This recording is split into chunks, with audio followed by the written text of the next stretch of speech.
Good morning, this is SJ and welcome back to my channel. For today's vlog, this is my third day here at the Singapore. So, as you can see, nakaayos na ako. Sorry, hindi masyadong marami.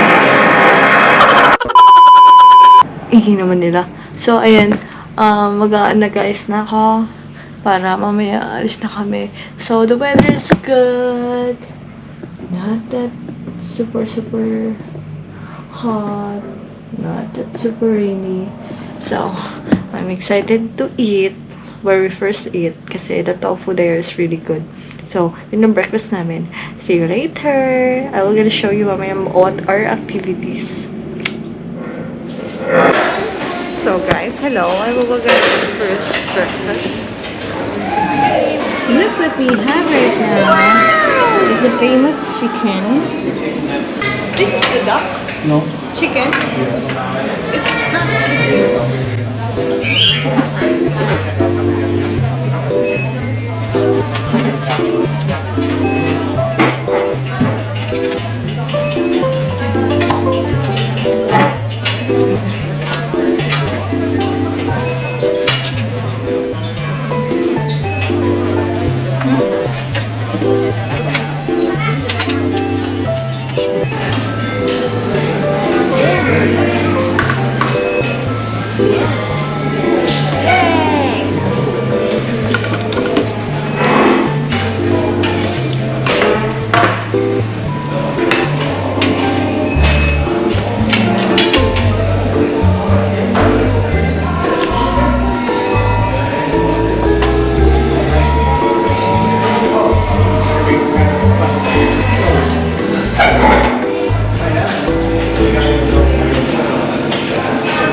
Hello guys, this is SJ.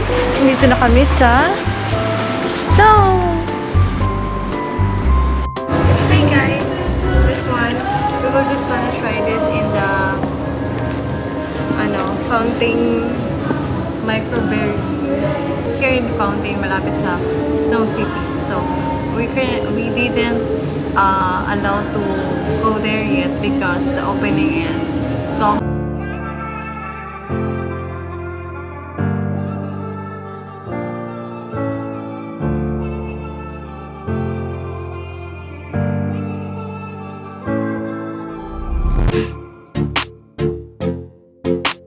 Baliktad. Baliktad yung pagkakagawa ko. So nice. Sarap. We're gonna try this one later.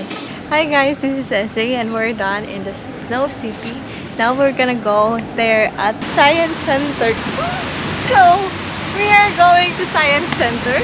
We're here at the hindi ko alam, something going to the Science Center. So, we changed our plan from let's go.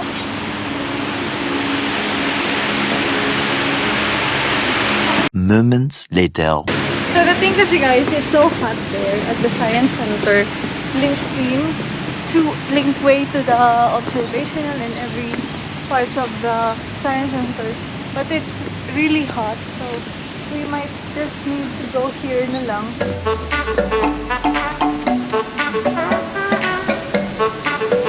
It's really perfect for today kasi lahat ng plan namin is indoor. Kasi last night when we checked the weather, it says that it's raining outside.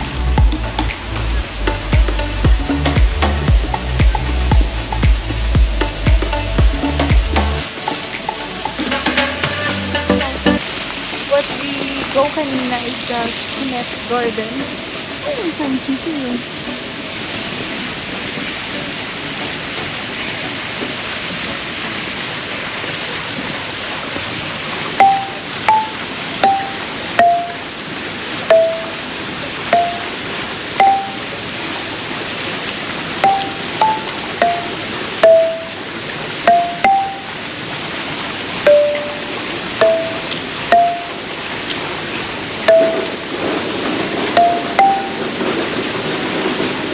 Just trying. Trying sa ano. Okay, let's go. This is...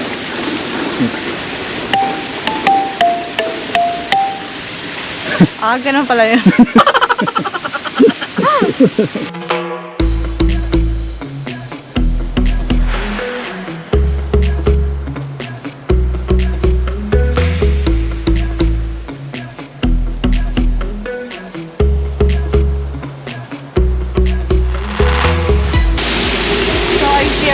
I'm a kid here. I'm always in the... But it's really cool because when I was a kid, I never tried this thing. So, welcome to Science Center Singapore. Okay.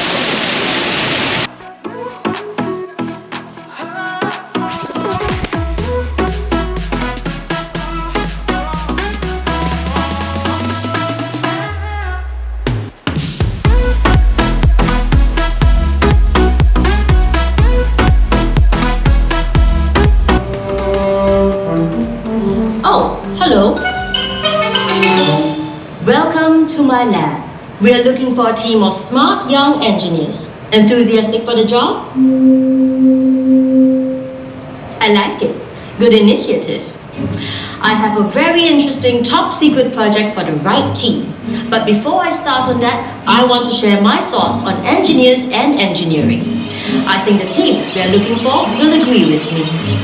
Fun fact, the word engineer comes from the same Latin word that gave us ingenious, ingenuity, and genius. That is something we all do intuitively right from when we were kids. Define the problem. Imagine possible solutions. Test it. If this is not the solution, just test another solution. Keep trying until you find the one that solves the problem.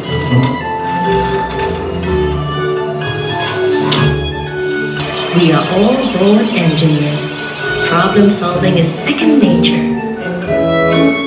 That's not at all surprising, because the first and greatest engineer of all is nature itself. That's why, often because they too are engineers, at first adapting, then even changing their environments to suit themselves. This kind of engineering is hardwired, but a few living things are engineers in a different way. Amazing bridges are spanning valleys and gorges all over the world. Tunnels, dams, megastructures. Even more amazing are the engineering achievements on the other end of the scale, the microscopic. To sum up, engineering is ultimately about making things. In fact, you can say we engineers are the ones who create never-before-seen things. We are our planet's future makers.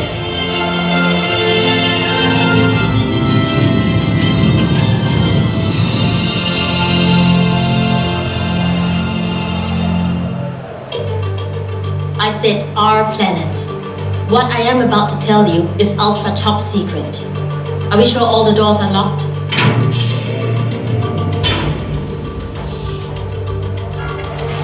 A few months ago, a fireball was seen falling into the South China Sea. No planes were reported missing. Our Navy searched the seafloor at the splashdown area and found this. Indications are that it is not from Earth. Yes, you heard me right. Not from Earth. It is alien, extraterrestrial, ET. For security reasons, the object itself and the whole project are given a code name, Ginger Lily. Who can guess what Project Ginger Lily is about? A name like Project Alien Landing will certainly alarm the public. We want to put together small teams of young engineers to help us make sense of this object, to find out how we can use it to make contact with whoever made it. If you think you are up to this task, go now to the next room. I will give further instructions there. See you at Mission Control.